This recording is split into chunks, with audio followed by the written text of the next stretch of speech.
Na minha metade dos 30 anos, cerca de 10 anos atrás, eu trabalhava como segurança em um cemitério localizado em uma parte não tão boa da cidade. Ter alguém no local 24 horas por dia era necessário, pois mesmo assim, ainda tínhamos pessoas tentando entrar e vandalizar os túmulos, ou até mesmo tentando desenterrar sepulturas. A maioria dessas ocorrências acontecia à noite, o que era bom para mim, pois eu sempre trabalhava no turno da tarde, geralmente das 14 horas até as 22 horas. Claro, eu ainda tinha que ficar sozinho por algumas horas durante a noite, entre as 20 e as 22 horas, mas era muito melhor do que o turno da madrugada. Em um certo dia, fui avisado sobre algumas pessoas que vinham ao cemitério em horários aleatórios e pareciam ficar rondando o local. Isso vinha acontecendo há alguns dias e os outros funcionários não tinham certeza de quem eram ou o que estavam fazendo. Disseram-me para ficar de olho. Às 6 da tarde, os outros funcionários foram embora e eu fiquei sozinho. Essa sempre foi a minha parte favorita do turno, porque eu não precisava me preocupar em parecer ocupado o tempo todo. Sejamos sinceros, não havia muito sentido em eu estar lá quando os outros funcionários estavam por perto. De qualquer forma, se você não sabe, o trabalho consistia principalmente em rondar pelo local e garantir que nada de errado estivesse acontecendo. Das 6 às 8, dei uma volta e recolhi um pouco de lixo deixado no gramado. Alguns visitantes apareceram, e às 20h30, esperei as últimas pessoas saírem antes de trancar o portão da frente. Enquanto enrolava a corrente nos portões e colocava o cadeado, notei um grupo de pessoas do outro lado da estrada. Eles estavam de frente para mim, como se estivessem me observando. Terminei de trancar o portão e voltei para a ronda. Eu sabia que provavelmente era o grupo que me disseram para ficar de olho, então fiquei parado em um local onde ainda podia vê-los. Eram 3 pessoas, pelo que pude ver. Ficaram no mesmo lugar por alguns minutos antes de se afastarem. Andei pelo local, verificando se não estavam tentando entrar pelos lados, mas não os vi. Por volta das 9 da noite, parei novamente perto do portão da frente por alguns minutos, quando ouvi um som agudo ecoar pelo campo. Virei a cabeça na direção de onde o som veio, mas estava escuro demais para ver. Comecei a rondar novamente. O som era tão ecoante e alto que não consegui determinar se vinha de dentro do cemitério ou de fora.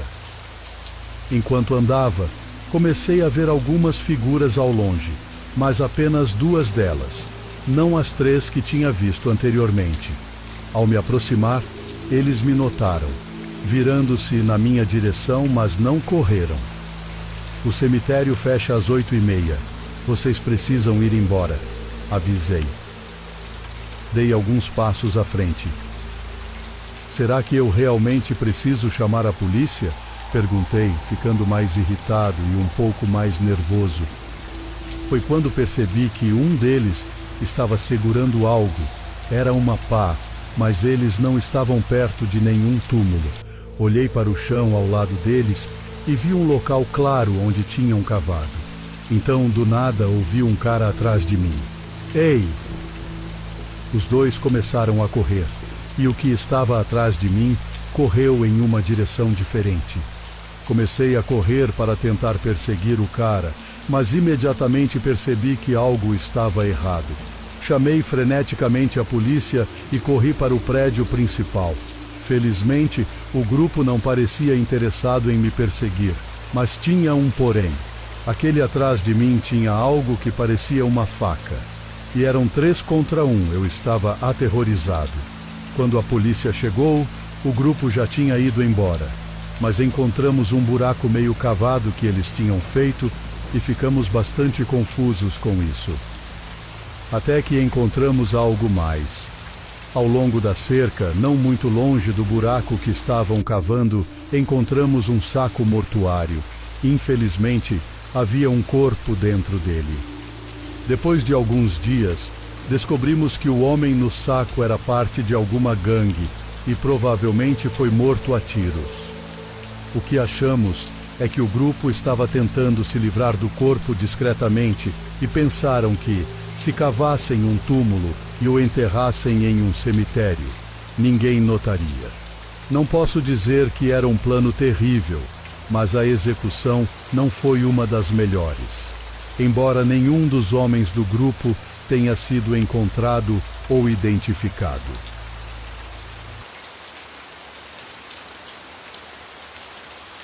Sou coordenador de operações em um cemitério, ou você pode me chamar de gerente de cemitério.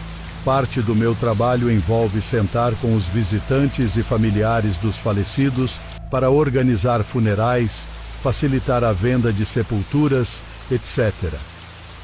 Certo dia, um homem chamado Antônio, por volta dos 30 anos e muito espiritual, sentou-se comigo para comprar um túmulo para seu pai doente, que estava sob cuidados paliativos.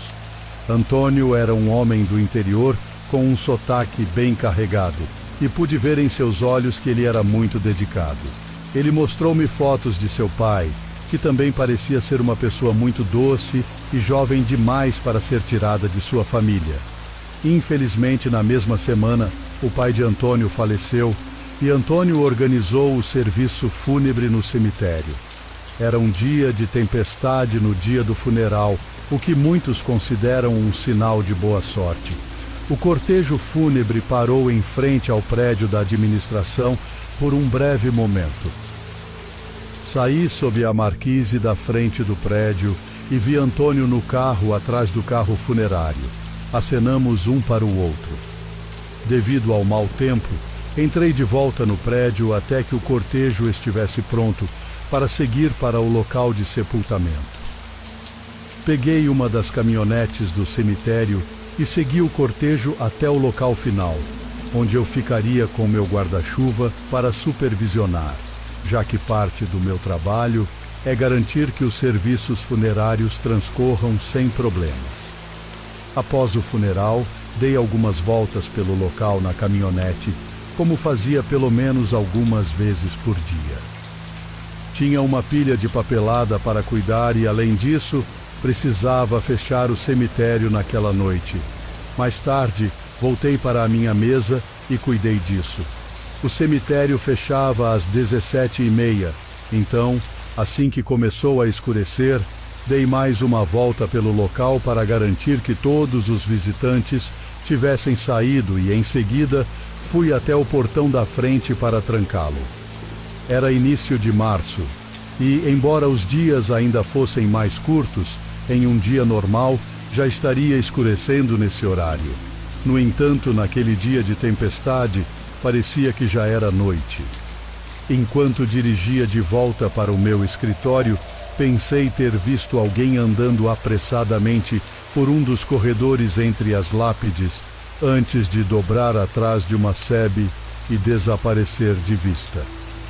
Apertei a buzina para informá-lo de que o lugar estava fechado, mas, estranhamente, não o vi novamente. Peguei meu guarda-chuva e corri para fora, na direção em que ele virou. Atravessei a sebe e olhei ao longo de uma longa fileira de lápides de um lado e sebes do outro. Não vi ninguém. Procurei na chuva por bons 20 minutos, mas eventualmente tive que desistir. Voltei para o meu escritório e revisei as imagens das câmeras de segurança, mas nenhuma delas capturou nenhum movimento incomum, embora fosse mais difícil ver devido à tempestade e à escuridão. Tentei fazer várias coisas ao mesmo tempo, mantendo um olho nas câmeras enquanto terminava minha papelada, quando ouvi a porta da frente da sala de visitação bater com força. Pulei da cadeira e gritei: "Olá!" Meu primeiro pensamento foi que fosse a mesma pessoa que vi antes. Talvez ela tivesse ficado presa no cemitério e estivesse procurando ajuda para sair. Saí para o saguão, mas não havia ninguém. Olhei ao redor e disse olá novamente, pensando que o barulho poderia ter sido alguém saindo. Comecei a olhar pelas janelas, mas parei quando vi alguém do outro lado me encarando, com uma expressão vazia. Pulei para trás e gritei, mas ele não reagiu. Me aproximei, fazendo uma careta de confusão, quando percebi que reconhecia esse homem idoso do interior. Na minha cabeça, ele me lembrou exatamente das fotos do pai de Antônio que ele me mostrou.